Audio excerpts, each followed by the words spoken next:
Good morning, world. This is Edward Bevilacqua. Today is Monday, November 12th, 2018. I'm here in Las Vegas at our new classroom, preparing a video for this week's TED Talks, summary, overview, what we're doing, why we're doing it, etc.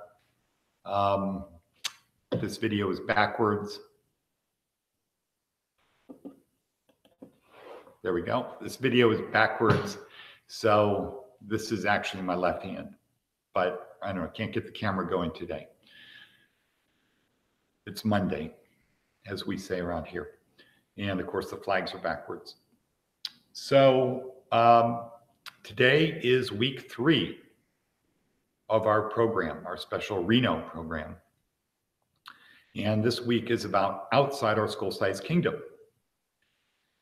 Last week was inside our school-sized kingdom, and the week before that was orientation and overview. But today is outside our school-sized kingdom. And before we get into outside our school-sized kingdom, let's just do a quick review, starting with why we're here.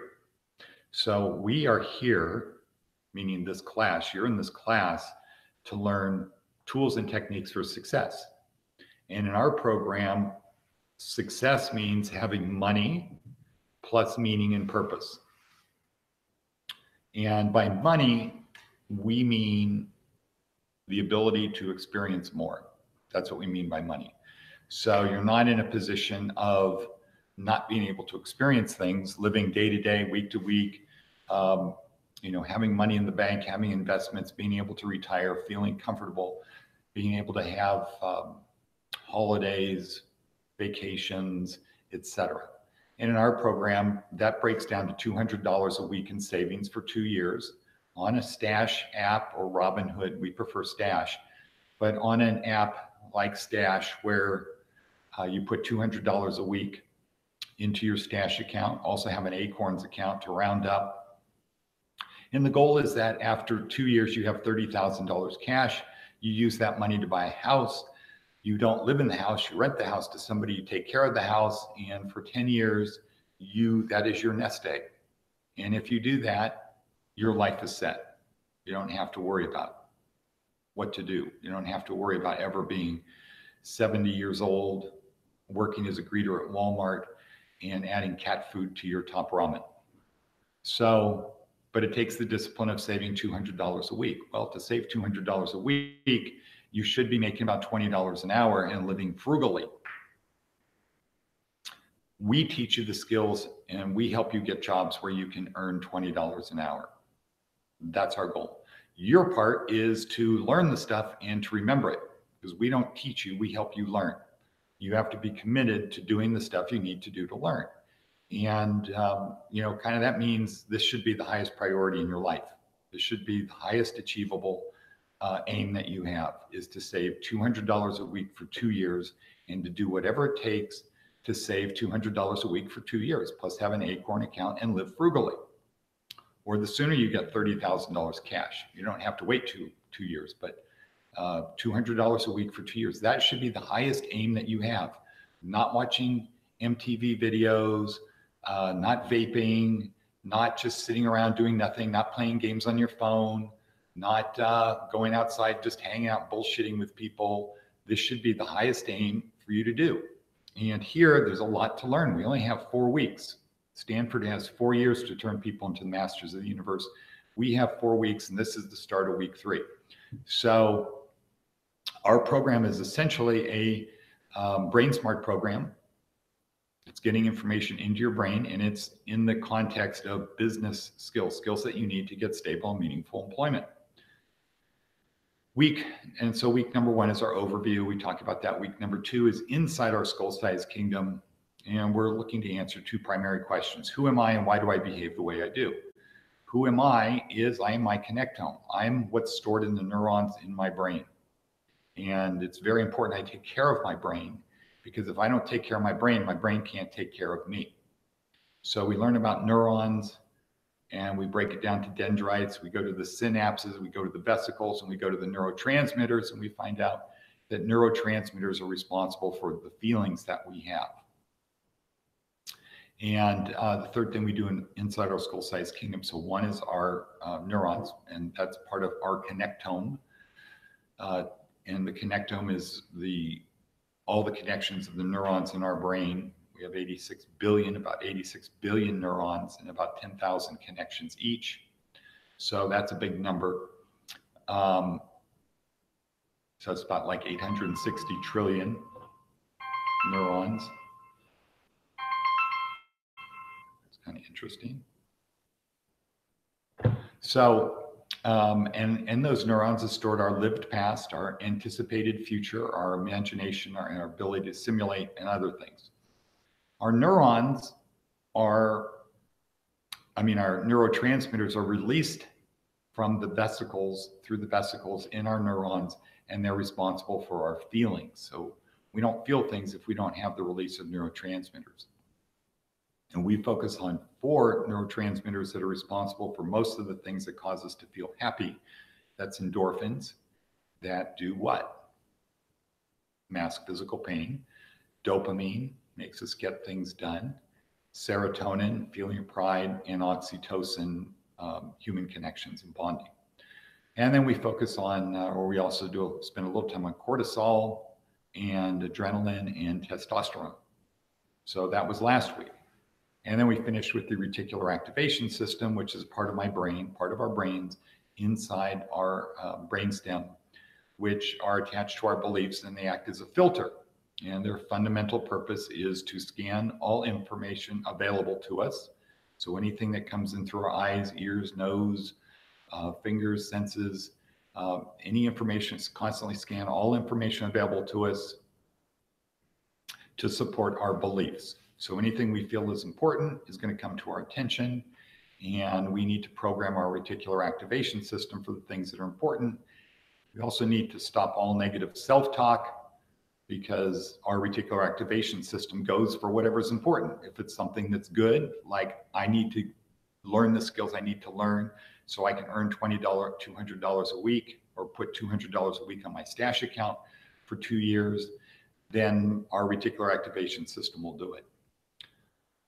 If I have negative thoughts of I can't do this, if we have a belief I can't do this, then our reticular activation system is going to scan all information available to us to support that belief that we can't do it. So that's that little voice in our head that says this isn't worth it, it's screwed, it's whatever.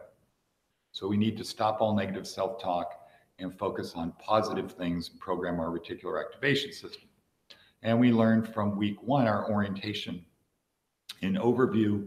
Part of how our brain works is that we need to get these things from our conscious brain to our unconscious brain. We need to push it down into our unconscious brain. And we do that through discipline and repetition. So it's like driving a car on the freeway. Our unconscious brain is mainly driving the car. Our conscious brain only comes into awareness of driving when something happens in front of us that's out of the ordinary. But otherwise, we're listening to the radio, singing, texting, eating a hamburger, talking to the person next to us, and chewing gum all at the same time. And we manage to get there because our unconscious brain is driving the car. That's what we need to do here. Okay, so that's the overview of weeks 1 and 2. Week number 3 is now outside our skull-sized kingdom. And we have 4 TED Talks, David Logan, which we're going to watch today, Seth Godin tomorrow, Simon Sinek again. This is a different TED Talk on Wednesday, and then David Phillips on Thursday. And our path, so back to success, our goal is to help you learn the tools and techniques for success. Success is having money plus meaning and purpose. Money is the ability to experience more. Meaning and purpose is service to others, which means sacrifice, and that's basically spending time with people with no expectation of return. That releases oxytocin, which is the best neurotransmitter.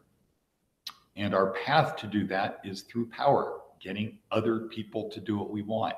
We cannot become successful without other people doing things we want them to do, even if that means including going into a store to buy something. We need other people. And the better we treat them, the better they're going to treat us. And so we want to be good at doing things, at getting people to do what we want. And that ultimately comes down to a very simple, elegant formula, which is to bond, add value, and ask. So I know how my brain works. I know why I behave the way I do. I behave the way I do because of my beliefs and neurotransmitters. My beliefs are stored in my connectome, in the neurons in my brain. And so now, this is week 3. I now step outside of my skull-sized kingdom. Boom, I step out, and what do I see? I see there's a lot of other people who think the world revolves around them. But what we're going to learn today is that they actually form groups called tribes. They group up. They're not out there as individual. They join tribes just as we do. They join tribes, and we learned that there's 5 stages of tribes. And it's important to learn these stages of tribes because fundamentally what we're going to get today is if you want to get people to do what you want them to do, one way to do it is to join a tribe and then nudge that tribe forward. Get people to do, nudging would be asking people to do things and getting them to do it. Not pushing them, not pulling them, not dragging them, not threatening them, not manipulating them, nudging them forward. So that implies it's with their consent and it's certainly in their best interest. So today we're going to get people form tribes. 1, people form tribes. 2, join a tribe. 3, nudge the tribe forward. And what you need to take from today is 5 stages of tribes. That's the first thing. And how we nudge. Well, not how we nudge. The importance of once you join a tribe, the idea is to nudge it to the next level. So stage 1 is life sucks. Stage 2 is my life sucks. Stage 3 is stage 3 is I'm great, you're not. Stage 4 is life's great, and stage 4 is we're great. Stage 5 is life is great. And most of us should be like at stage 2. Our program is designed for people who are at stage 2, not designed for people at stage 1, but many people have been to stage 1, maybe touched it, maybe kind of sensed it, became aware of it. Life sucks. And life sucks means fundamentally life sucks. There's no point.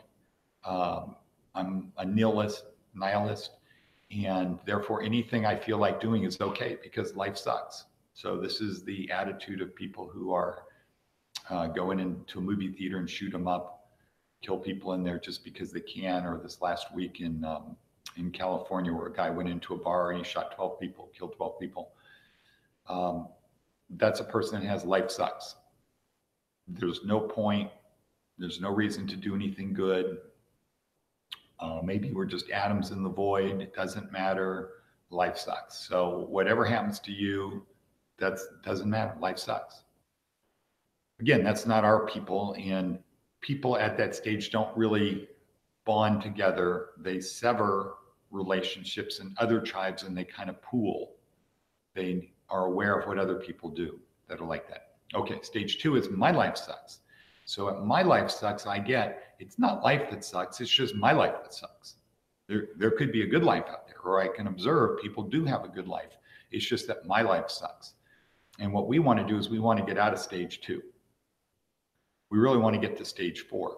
One thing we're going to learn today is you can't get to stage 4 unless you go to you can only go 1 stage at a time. So if you're at stage 2, you can't get to stage 4 without getting to stage 3. So I start with life sucks. I have to go to stage 3, which is I'm great and you're not. And the important part of that is the you're not. That's the competing part. That's where I need to be better than you. That's what TV commercials are designed to do, is to make you feel that if you want to be a player, you need to buy what we're selling. And TV commercials are really designed for people at stage 3 because people at stage 1 and 2 don't have money or they don't care. People at stage 4 have money probably, but they don't feel they need to go out and compete with other people. I don't need to have a better car than you. I don't need to do this. We're not out there competing. But most people out there that we encounter on a daily basis, most people that are employed are at stage 3, especially professional people. So stage 3, stage 4 is we're great. Stage 5 is life is great. We're not really going to focus on stage 5 also. It's not really important to us. We're not going to get there. You could watch the David Logan time and time and time again. And if you think you're at stage 4 and you want to get to stage 5, we need this. But for our purposes, we need to become aware there's tribes all around us. We're in many tribes, church tribes, work tribes, living tribes. If our kids play sports, we're in that tribe. The parents of kids in the sports tribe, we're in all kinds of tribes. We need to become aware to a Neil Martin, just unconscious level of what stage is this tribe at. I just need to know it. And then I need to figure out how do I nudge it forward, because it's different nudging a stage 2 tribe from a stage 3 tribe. Stage 2, I need to nudge people who say my life sucks. Stage 3, I need to nudge people who are I'm great, you're not. Totally different approach. Same goal, different approach. And we're not going to be concerned about nudging people from stage 4 to stage 5. That's beyond our scope. And also from stage 1 to stage 2, that's beyond our scope too. That's kind of we just can't, we don't deal with people at stage 1. They're not in our program. There's nobody in the class that's really at stage 1. There could be people drifting towards stage 1, but they're at stage 2, and we want to get them at stage 2 and move them to stage 3. So that's what the Dave Logan talk is about today. Maybe you've already seen it. What you need to do, the takeaway is really understanding what these tribes are, getting that we are all members of many tribes, and understanding that if we want to be successful, we need to get other people to do what we want. And one great way to do it is to go into a tribe and nudge that tribe forward, get that tribe to do what we want them to do, as opposed to building our own tribe. I think if you are good at nudging a tribe, it'll make it easier to learn how to build a tribe. So that's it for today. Have a good day. Put your most into it. Focus. Let's do Jordan Peterson type of thing of, what's the highest attainable goal that I can achieve in the next 3 years, next 2 years? What's the highest goal? And once I know what the highest goal is, then I can ask myself, well, what's more important than spending my time doing that? And the answer should be nothing. Nothing's more important than achieving the highest aim I can do. And then if I focus on that and I create that belief, it's going to get into my reticular activation system, and I'm going to drive towards that every day. And that's how I'll accomplish it. So thank you very much for being there. We will see you tomorrow.